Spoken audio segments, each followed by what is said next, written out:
Hi friends, welcome to புகுந்த வீடு channel. நான் உங்கள் நிவேதா. இன்னைக்கு என்ன டாபிக் பார்க்க போகிறோன்னு பார்த்தீங்கன்னா, ஒரு சிஸ்டரோட சப்ஸ்கிரைபரோட கமெண்ட்டை பற்றி தான். சிஸ்டர், எனக்கு பீகார்ட் டாக்டர் லெட்ரோசல் டேப்லெட் கொடுத்தாங்க. பீரியட் ஆகி 2 டேஸில் சாப்பிட்டேன். இப்போது எக்கு க்ரௌத் 25 mm ஆயிருக்கு சொன்னாங்க. ஓவர் டோஸ்னு சொன்னாங்க. எக்கு ரப்சர் ஆகி இல்லை, இதை பற்றி வீடியோ ஒன்று போடுங்க சிஸ்டர், கிளியராக இது எப்படின்னு கொஞ்சம் சொல்லுங்கள், பயமாக இருக்குது, ப்ளீஸ் அப்படின்னு போட்டிருக்காங்க. நான் அதுக்கு ரிப்ளை க்ளோ வாட்டர் குடிங்க, ரப்சர் ஆகிடுன்னு சொல்லியிருக்கேன். ஸோ இந்த வீடியோவில் இதை பற்றி டீட்டெயிலாக சொல்ல போகிறேன். ஏன்னா உங்களுக்கும் இந்த மாதிரி டவுட்ஸ்லாம் இருக்கும். அதனால தான் நான் சப்ஸ்கிரைபரோட கமெண்ட்டை ஸ்க்ரீன்ஷாட் எடுத்துகிட்டு நான் வீடியோ போடுறேன். உங்களுக்கும் ஒரு கிளாரிட்டி கிடைச்ச மாதிரி இருக்கும். அதுக்கு முன்னாடி நம்ம சேனலை சப்ஸ்கிரைப் பண்ணாதவங்க சப்ஸ்கிரைப் பண்ணிக்கோங்க. என் ஃபோன் நம்பர் நான் ஸ்க்ரீனில் சொல்லியிருக்கேன். அந்த நம்பருக்கு வாட்ஸ்அப் பண்ணுங்கள். உங்களுக்கு விருப்பம் இருந்தால் பர்சனலாக ஜாயின் பண்ணிக்கோங்க. ஜாயின் பண்ணி என்னோட பர்சனல் நம்பரை வாங்கிக்கோங்க. இல்லை விருப்பம் இல்லைன்னா ஜஸ்ட்டு இக்னோர் பண்ணிக்கோங்க. அப்புறம் நம்ம சேனலில் கம்யூனிட்டி போஸ்ட் அப்படின்னு ஒரு விஷயம் இருக்குது. ஸோ கம்யூனிட்டி போஸ்ட்டில் டெய்லி மோட்டிவேஷ்னலாக நான் ஸ்க்ரீன்ஷாட்ஸ்லாம் அப்லோட் பண்ணிகிட்ருக்கேன்.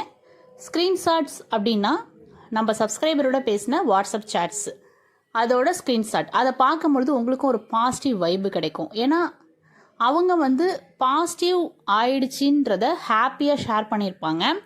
அந்த வேர்ட்ஸ் எல்லாம் பார்க்குறப்ப உங்களுக்கும் அதே ஹாப்பினஸ் கிடைக்கும். ஸோ எல்லாமே ஒரு வைப்பு தான். ஓகே, வாங்க வீடியோக்குள்ளே போகலாம்.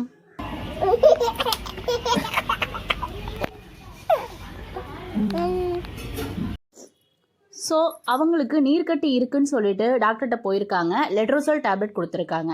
ஃபர்ஸ்ட் ஆஃப் ஆல் லெட்ரோசல் டேப்லெட்டோட பெனிஃபிட்ஸ் என்னன்னு பார்த்தீங்கன்னா, எக்கு நல்லா வளர்கிறதுக்கு தான். ஸோ ஓவுலேஷன் பர்ஃபெக்டாக நடக்கிறதுக்கான டேப்லெட்டு. அதை விட பெஸ்ட்டு, சில பேருக்கு கருமுட்டெல்லாம் சுருங்கி போயிடும். நல்லா வளரும், வெடிக்காது, சுருங்கி போயிடும். சில பேருக்கு வளரவே வளராது. இவங்களுக்கு நீர்க்கட்டி இருக்குது. ஸோ நீர்க்கட்டி இருக்குன்னா அந்த எக்கை சுற்றி, அதாவது அந்த கரு முட்டையை சுற்றி சின்ன சின்ன நீர்க்குமிழ்கள் இருக்கும். அந்த சின்ன சின்ன நீர்க்குமிழ்கள் அந்த எக்கை வளர விடாமல் தடுத்துட்ருக்கும். ஸோ அதுக்காக தான் இவங்க லெட்ரோசல் டேப்லெட் ப்ரிஃபர் பண்ணியிருக்காங்க டாக்டர். அந்த டேப்லெட் சாப்பிட்றதுனால நம்மளுக்கு எக்கு நல்லா க்ரௌத் ஆகும். அதே போல தான் நம்ம சப்ஸ்கிரைபர் சிஸ்டருக்கும் நல்லா வளர்ந்துருக்கு. 25 mm வளர்ந்துருக்கு. ஆக்சுவலி எக்கு ரப்சர் ஆகிற ஒரு குறிப்பிட்ட சைஸ் இருக்குது. என்ன சைஸுன்னு பார்த்தீங்கன்னா 20 mmல இருந்து 24 mm வரைக்கும். சென்டிமீட்டரில் சொன்னால் 2 சென்டிமீட்டர்லேருந்து 2.4 சென்டிமீட்டர் வரைக்கும். இந்த இன்பிட்வீன் கேப்பில் எக்கோட சைஸ் இருந்தால், ரப்சர் ஆனால் பர்ஃபெக்ட் ஓவுலேஷன். ஸோ உங்களுக்கு புரியும்னு நினைக்கிறேன். உங்களோட எக்கோட ஓவுலேஷனோட சைஸ் 20 mm to 24 mm. அதுக்குள்ளே இன்பிட்வீன் கேப்புக்குள்ளே அந்த எக்கோட சைஸ் இருந்து வெடித்தால் அது பர்ஃபெக்ட் ஓவுலேஷன். ஸோ அதுக்கப்புறம் நம்ம ஃபேமிலியில் இருக்கிறப்ப அந்த விந்தணுக்கள் போயிட்டு அந்த எக்கோட மிக்ஸ் ஆகி அப்படியே பால் மாதிரி அப்படியே உருண்டு ஓடி அது நம்மளோட ஃபிலோப்பியன் டியூப் வழியாக போயிட்டு கர்ப்பப்பையோட மேல் சுவரை இடிச்சிக்கிட்டு, துளைச்சிக்கிட்டு உள்ளே போய் பேபியாக ஃபார்ம் ஆகும். இதுதான் ப்ரொசீஜர். ஸோ இதில் இவங்களுக்கு 25 mm இருக்குது. அதாவது ஓவர் க்ரோத்.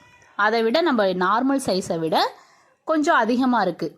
ஸோ இது ஓவர் சைஸ்ன்னு சொல்லிட்டு டாக்டர் சொல்லியிருக்காங்க. இது உடனே வெடித்தால் வாய்ப்புகள் இருக்குது. ஸோ 1 mm தானே அதிகம். அதனால் வெடிக்கிறதுக்கு நம்ம கிராம்பு தண்ணி குடித்தா வெடிக்கும். ஸோ கிராம்பு தண்ணி எப்படி ப்ரிப்பேர் பண்ணணும்னு நான் நிறைய வீடியோவில் சொல்லியிருக்கேன். ஒன்றும் இல்லை, 2 கிராம்பு போட்டு 1 கிளாஸ் தண்ணியில் போட்டு நல்லா பாயில் பண்ணால் 1/2 கிளாஸை சுண்டணும். அந்த தண்ணி ப்ரௌன் கலராக ஆகிடும். ஸோ அந்த ப்ரௌன் கலர் தண்ணியை சாப்பிட்டதுக்கப்புறம் 1/2 hour கழித்து குடிக்கணும். வெறும் வயிற்றில் குடிச்சிடக்கூடாது, வயிறு புண்ணாக போயிடும். ஸோ இதை நீங்கள் குடிக்கிறப்ப உங்களுக்கு அந்த எக்கு வெடிச்சிரும். அதாவது பாடியை ஹீட் பண்ணுறோம். அதுதான் இங்கே கான்செப்ட். ஸோ பாடி ஹீட்டுக்கு தான் கிராம்பு தண்ணி. ஸோ ஓவுலேஷன் நடந்துடும். இல்லைனா butterfly yoga, walking, heavy walking. So இந்த மாதிரி நீங்கள் பண்ணுறப்ப உங்களுக்கு ஓவுலேஷன் பர்ஃபெக்டாக நடந்துடும். இதை அவங்க ட்ரை பண்ணலாம். இல்லை மறுபடி க்ரௌத் ஆகிட்டே இருக்குது, வெடிக்கவே இல்லை. சில பேருக்கு நல்லா க்ரௌத் ஆகிட்டே இருக்கும், அப்படியே சுருங்கிடும். ஸோ அந்த மாதிரி சுருங்குறனால நம்மளால் ஃபேமிலியில் இருந்தாலும் பேபி ஃபார்ம் ஆகாது. ஸோ அதனால் ஒன்று நீர்க்கட்டியை ஃபுல்லாக கிளியர் பண்ணிவிட்டு ப்ரெக்னென்சி பிளான் பண்ணலாம். இல்லைனா இவங்களுக்கு அவங்க கொடுத்த டேப்லெட்ஸ்லேயே ஃபோலிக் டேப்லெட்டும் இதுவும் எடுத்துக்கிறனாலேயே உங்களுக்கு ரப்சர் ஆகி ஃபேமிலியில் இருக்கிறப்ப பேபி ஃபார்ம் ஆகிடும். சரி, பேபி ஃபார்ம் ஆனதுக்கப்புறம் இந்த நீர்க்கட்டி பிரச்சனைனால ஏதாவது ப்ராப்ளம் வருமா? கண்டிப்பாக வராது. ஸோ அது வந்து தைராய்டுனா தான் பேபி ஃபார்ம் ஆனாலும் மிஸ்கரேஜ் ஆகிறதுக்கு வாய்ப்புகள் இருக்குது. ஆனால் நீர்க்கட்டி பிரச்சனை பேபியை தங்க விடாமல் தடுத்துட்டு இருக்கும். ஒன்ஸ் தங்கிருச்சுன்னா பேபி பாட்டுக்கு வளரும், நீர்க்கட்டி பாட்டுக்கு இருக்கும், எந்த ஒரு டிஸ்டர்பன்ஸும் பண்ணாது. வேறு ஏதாவது ஃபிப்ராய்டு அந்த மாதிரி ஃபைப்ராய்டுன்னு சொல்லுவாங்க, ஃபிப்ராய்டு ரெண்டுமே ப்ரொனவுன்சியேஷன் தான்.